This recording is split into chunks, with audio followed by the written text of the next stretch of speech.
ትላንትና በግድ ያስፈረሙና የአንድ ወር ሰጡ። ለእሷ ለማሳመን የደሞዝ መስጫ ወረቀት አስመስለው አቅርበው ከሌላ ወረቀት ላይ እንዳስፈረሟት እየተነገረ ነው። ባካችሁን ጥንቃቄ አድርጉ የሀገሬ ልጆች። እውነቴን ነው የምላችሁ።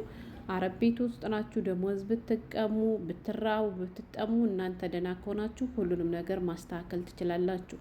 ይሄን ነገር ግን አንዴ ካደረጋችሁ ከማትወጡት ዕዳ ውስጥ ልትገቡ ትችላላችሁ። ህይወታችሁን ያበላችኋልና እባካችሁን ቆም ብላችሁ አስቡ። የፈለገ ያክል ቢያስገድዷችሁ ይሄን ነገር አታድርጉ ማለት ነው የምፈልገው። እሱም ምንድነው መሰላችሁ የሀገሬ ልጆች፣ እችኛዋ ልጅ ማለት ነው፣ እችኛዋ ኬንያ ናት። ስለዚህ ልጅ ቪዲዮ ይዤበት የመጣሁትን ነገር ነግራችኋለሁ። ቆይ ማለት ነው ስለ ኢትዮጵያዊቷ ላውራና እቺ ኢትዮጵያዊት እንግዲህ የምትሰራው አረብ ቤት ውስጥ ነበር የሀገሬ ልጆች።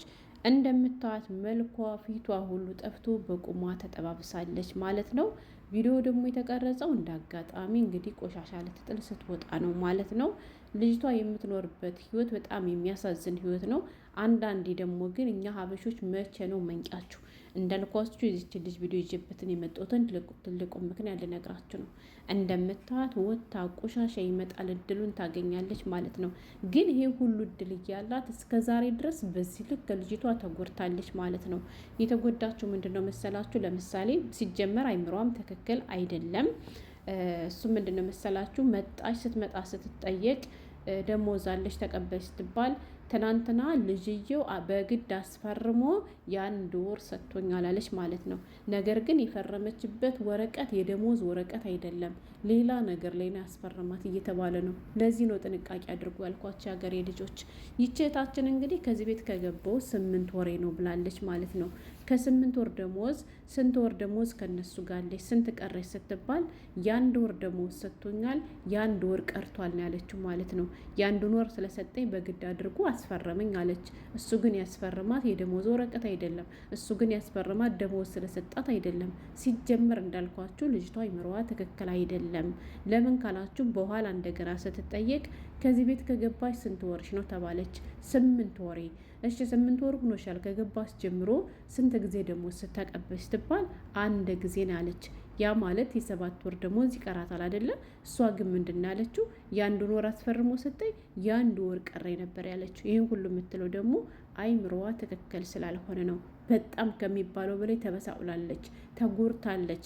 ገንዘቧን መቀማቷ ብቻ አይደለም ብዙ ነገር እንደሚደርስባት ተናግራለች። ዛቻ አለ፣ ይሄን እናደርግሻለን፣ እንዲህ እናደርግሻለን። ግን በአንዳንድ በኩል ይበላችሁ ነው የምል ማለት ነው። ይበላችሁ። ለምን ካላችሁ ሰው በዚህ ልክ ለምንድን ነው ራሳችሁን የምትጎዱት? ብዙ አማራጭ እያላችሁ እንዴ በር እንኳን የተቆለፈባቸው ሰዎች በሩ ሁሌ ተቆልፎ ነው የሚኖረው።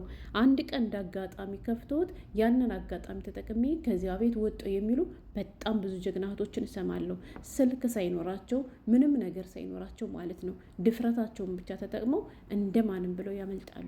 ምክንያቱም ደፋርና ጭስ መውጫ አያጣም ይባላል። አሁን እች ልጅ እንዳያቸዋት የወጣችው ቆሻሻ ያልትጥል ነው።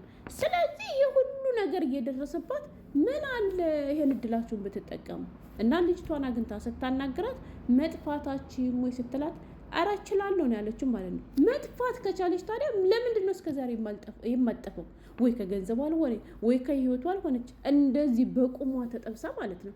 እኔ እውነት እንነጋገር ከተባለ እኮ አረብ ሀገር የምንኖር ብዙዎቻችን ሰዎች ማለት ነው ወላይ ባንበላ ራሱ ፊታችን በጣም ነው የሚያምር። እውነቱን ንገሪኝ ካላችሁ ማለት ነው ከሀገሬ ሳለው ማለት ነው የሆንኩ ጥቁር ስባል የነበርኩልኝ ዛሬ ብትይ ወርቅ ነው ፊቴ ያምራል ማለት ነው። ባልበላ ራሱ ማለት ነው። ለምን ራሱ አየራቸው ያሳምራልና። ይቺ ግን እንዳያችኋት በቁሟ እንዲጥብስ ብላ እሺ እየተጠበሰች እንኳን ጥቅም ብታገኝ ጥሩ ይባላል።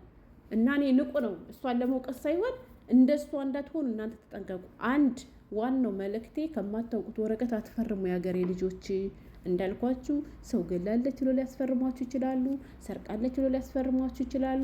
ብዙ ነገር አለ። ብቻ በዝርዝር መናገርም አይጠበቅብኝም። ታውቃላችሁ አሁን እውነት የ7 ወር ደሞዝ እያላት ለእሱ አስቦ የ1 ወር ደሞዝ ብቻ ለመስጠት አስፈርሞ የሰጣት ይመስላችኋል? ለዚሁም እሱ አልፈርምም ብላ በግድ ነው። ወይንም ደግሞ ህኔ ካሁን በፊትም እኔ የማውቀው ታሪክ አለ። እሱ ምንድን ነው የአንድ ወር ደሞዝ ሰጥተው የ2 ዓመት ሰጥተናታል ብሎ ያስፈርሟቸዋል። የአንድ ወር ደሞዝ ሰጥተው የ4 ዓመት ደሞዝ ሰጥተናት ብሎ ያስፈርሟቸዋል። እንደዚህ ያለ ጉድ ስላለ የማይሆን ቤት ውስጥ እየሰራችሁ ያላችሁ ቶች ካላችሁ ከራሳችሁም መጎዳት ከደሞዛችሁ መቀማት አልፎ ፊርማ የሚባለውን ነገር ግን በጣም ተጠንቀቁት። እናንተ ደህና ከሆናችሁ ገንዘቡንም ሰርታችሁ ማግኘት ትችላላችሁ። ይሄ የተበላሸው ፊታችሁን መመለስ ትችላላችሁ። ነገር ግን ያልሆነ ነገር ላይ ያላደረጋችሁትን ነገር አደረግን ብለን ከፈረማችሁ ህይወታችሁ ነው የሚበላሸው። ያንን እናንተ ህይወት የሚያልቀውና እባካችሁን ለመፈረም አትቸኩሉ። የደሞዝ ወረቀት አለ፣ ሁላችንም እንፈርማለን። ሲጀመር ፎርሙን እኔ በባለፈው አሳይቻችኋለሁ እንዳትጎዱም ብዬ እዚያ ላይ ቪዲዮ ላይ አስገብቸው ነበረ። በየወሩ ፈርማለሁ። እኔ አሁን የምፈርመው መቼ ነው? ደሞዜን ስቀበል ብቻ። የምፈርማት ፊርማም አንዲት ነች። ምክንያቱም ደሞዜ በየወሩ ስለሚሰጠኝ ከአንድ ቦታ ፈርማለሁ። የዛሬ ወርም ሲሰጠኝ ፈርማለሁ። በየ2 ዓመቱም ወይም ደግሞ በየአመቱም የደሞዝ ለውጥ ካለ በዚያው ላይ ጽሁፉ ሁሉም ነገር አለ። ገባችሁ? ደሞዙ ዓመተ ምህረቱ አለ፣ ቀኑ አለ። ያችን አይቼ ፈርማለሁ። እንደዛ ነው የማደርገው እንጂ ዝም ብዬ አምጥቶ ፈርም ስላሉኝ አልፈርምም ማለት ነው። እና ይሄን ቪዲዮ ይዤበት የመጣሁትን ምክንያት ልንገራችሁ። ኬንያዊት ነች እና ከአሁን በፊት 3 ዓመት ሳውዲ አረቢያ ሰርቻለሁ አለች ማለት ነው። ሳውዲ የነበረችበት ቤት በጣም ጥሩ ቤት ነበር ማለት ነው። ዱባይ መጣችና መጀመሪያ የት ነበር ሰራ ያለች? አቡዳቢ ነበር ከቢሮ ያመጡኝና አለች 3 ወር ሙሉ ስቀመጥ ዋይፋይ የለም፣ ምግብ የለም፣ ደሞዝ የለም አለች ማለት ነው። ለቢሮዎቹ አንድ ቀን ሰዎቹ ሲወጡልኝ እንደምንም ብዬ ባገኘው ስልክ ደወልኩ አለች ማለት ነው። የቢሮዎቿን ስልክ ስለምታውቀው በሰዎቹ ስልክ ደወልኩ አለች። የህፃን ነው መሰል ምናምን አልተቆለፈም ነበር። አጋጣሚ ተጠቅሜ ደወልኩ። ስደውል አነሱም። በተደጋጋሚ በዚያ ስልክ ሞክር ነበር አለች ማለት ነው። ምክንያቱም እሷ ሲም ካርድ የላትም። ከሀገሯም ደግሞ ታስደውላለች፣ የለም። 3 ወር እስከሚሞላት እንደዚያ ሆና ቆየች። ከ3 ወር በኋላማ ልጃጃል ማለችና ላፍ ብላ ወጣች ማለት ነው። ላፍ ብላ ከወጣች በኋላ ጠፋች። ዝም ብዬ ነው የጠፋሁት አለች ማለት ነው። ከዛ በኋላ የሀገሬ ልጆች አገኘው፣ አመቻቸዋል፣ ስራ ገባዋል። አሁን ከዚህ ቤት ከገባች 5 ወሯ እንደሆነ ነግራኛለች ማለት ነው። 5 ወር ሙሉ በ1700 ቀብረር ብላ እየሰራቻለች። ራሷን ጠብቃ ኮራ ቀብረር ብላ ማለት ነው። የማይሆን ነገር ከሆነ ጥዬ እሄዳለሁ አለች። ግን ተመችቷት አሮይት ቻት የምትንከባከብ አሮይቷ ስትወጣ ትወጣለች፣ አሮይቷ ስተኛ ትተኛለች። አሮይቷ በቃ አለ አይደለ በየሰርግ ቤቱ ከአሮይቷ ጋር ትሄዳለች። ምን ትላለች? አሁን ፎሽ ብላ ነው የምትኖረው ማለት ነው። ገባችሁ? እና እያወራች ነበረ፣ ድምጿ ሁሉ ነበረ። ግን ፈረውን የድምጿን ለማስገባት ምክንያቱም በድምጿ ቢያውቁብኝ የኔ በጣም እጠነቀቃለሁ። በነገራችን ላይ ሁሌም ቤታቸውንም ስቀርጽ ሆነ ሰራተኞቹ ጋር ሳወራ ምናምን እንደዚህ ማስገባት አልፈልግም።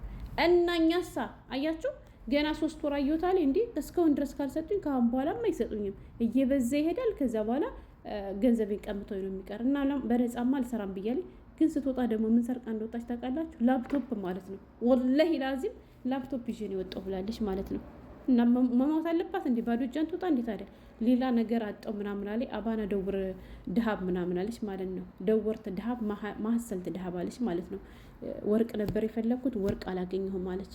ከዛ ላፕቶፕ አገኘዋለች። አዲስ ላፕቶፕ ነው እሱን ይዤ ወጣሁ አለች። ምክንያቱም 3 ወር ሙሉ በነፃ ሰርቻለሁ። የመጣችው ደሞዟ 1200 ነው ከአሁን በፊት ሳውዲ ስለሰራች ማለት ነው። በነገራችን ላይ እነሱ ደሞዛቸው እንደኛ ነው። ግን እነሱ ጀግኖች ናቸው። አረበኛ እንኳን ባይችሉ እንግሊዘኛ ይችላሉ። ብጥር አድርገው ክብራቸውን አስጠብቀው ነው የሚኖሩ። እንደኛ እየተልከሰከሱ እየተረገጡ አይኖሩም። እናማ ንቁ። የማይሆን ቤት መሆኑን ካወቃችሁ የሆነ አማራጭ ፈልጉ። ወደ ቢሮ ተመለሱ። ቢሮ ማትመለሱ ከሆነ ደግሞ የማይሆን ሰው አመቻችታችሁ ምናምን ደግሞ እንዳጠፉ ስጠፉ ደግሞ በሆነ ሰው ጥፉ። ወይንም ደግሞ እግሬ ውጭ ብላችሁ ዝም ብላችሁ ውጡ። ከዛ በኋላ ፖሊስ ጣቢያ ብትሄዱ ይሻላችኋል። እውነቴን ነው የምላችሁ። ወላሂ ፖሊስ ጣቢያ እንኳን የማትሄዱ ከሆነ እንደው አላህ ከመልካም ሰው ሊገጥማችሁ ይችላል። ምክንያቱም ተገፍታችሁን እና ይወጣችሁ። በዚህ ልክ ሰው ራሱን ጎድቶ ወይ ከገንዘብ አልሆነች ወይ ከጤናው አልሆነች፣ ለዚሁም ሰው ቅቀው ማለት ነው። አሁን ራሱ ስታወራ እንዴት እንደምትፈራ መጥፋታችን ስትባል እችላለሁ ሰዎች የሉም አሁን ውጭ ስትላት ልጁ እኮ አለ ምን እኮ አለ። ፍርሃታችን እኮ ነው እኛ ዋጋ የሚያስከፍለን እኛ አበሾች ማለት ነው። እና ባካችሁን የሀገሬ ልጆች ገንዘባችሁን በየወሩ ተቀበሉ። ከ1 2 3 ወር አይታችሁ አማራጭ ከሌለ ጥላችሁ ውጡ ነው የምለው። እና ከሌላ ዜጎች እንማር ለማለት ነው። እህታችን በጣም ተጎድታለች። አደራ አደራ አደራ አደራ ከማታውቁት ወረቀት አትፈርሙ። ደሞዙ ይቅርባችሁ። እውነቴን ነው የምላችሁ። ወላይ ከምትፈርሙት ደሞዙ ይቅርባችሁ። ፈርሙ ስትባሉ ወረቀቱን ተቀብላችሁ አምጡትና ፎቶ አንሱት። ከዛ በኋላ አስተርጉሙት። እሺ አረበኛም ሆነ እንግሊዘኛም ሆነ ማስተርጉም ትችላላችሁ። በአማርኛ አንብባችሁ እናንተ ማችሉ ከሆናችሁ ደግሞ ቀርጻችሁ ለጓደኛ ላኩ። አስተርጉመሽ አንብቢልኝ ምንድን ነው የሚለውን ነገር በደንብ እዩት እንጂ ዝም ብላችሁ ሙንጭራት አድርጉ። ለምን ዋጋ ያስከፍላችኋል። እና ይሄን ለማለት ነው የመጣሁት። ሰላም ሁኑ።